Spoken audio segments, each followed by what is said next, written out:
his shaking arm and squeezed, a gesture reserved for a good friend. Livvie swallowed hard.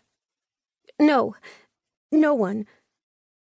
Jamie slipped his phone back into his pocket.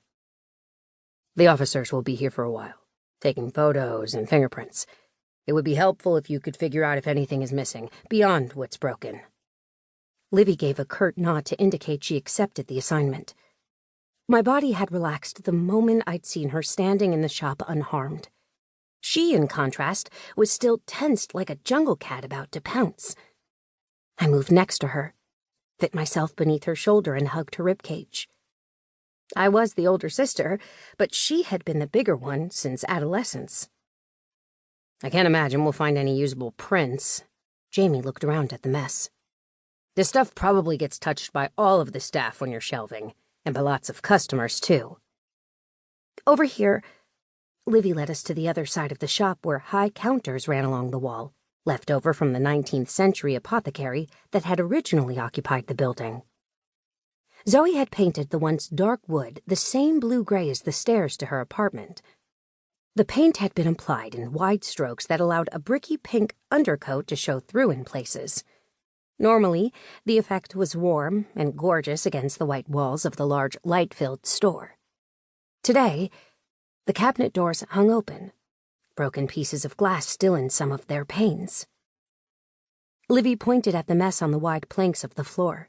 Pieces of glass were mixed with the ceramic shards. If you're looking for fingerprints, the broken pottery around here will be your best bet. Our most expensive pieces were kept locked in these cabinets. I washed them myself and placed them in there at the end of the fall season. I doubt anyone has touched them since. Thanks, Jamie said.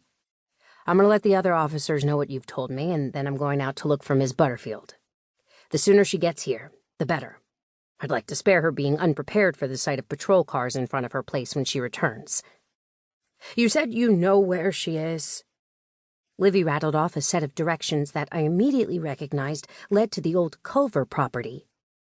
Back when he was alive, with the Culver family's permission, our dad had used the easy access to a protected inlet that their private road provided to load firewood into the small boat we used to take it out to Morrow Island. During Maine's all-too-brief summer season, twice a day, the Snowden Family Clambake brought 200 guests over to the island and provided them with an authentic Maine dining experience. I managed the business.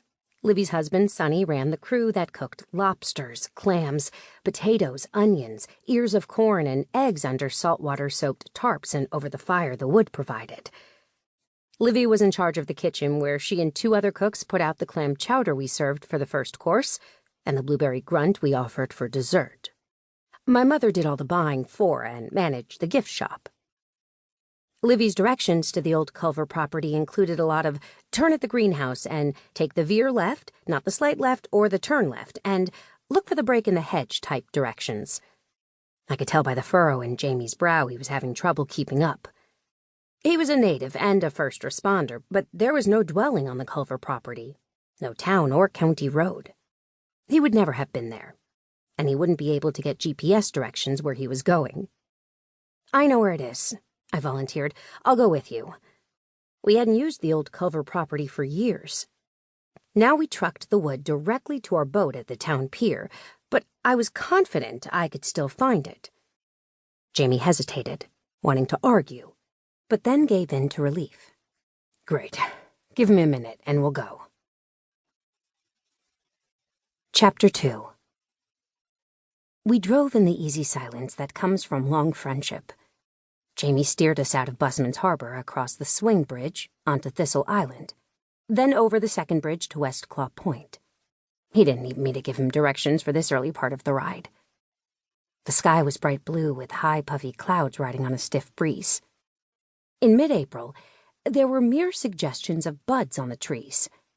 When I lived in New York City for 8 years for business school and then work, I'd fallen in love with spring. The warm days, full of promise and renewal. The flowering trees and shrubs in Battery Park, where I went for my evening runs. But when I'd moved back to Maine 5 years earlier, I'd had to move my favorite season allegiance back to the fall. Spring, such as it was, arrived in Maine almost a full month later than in New York.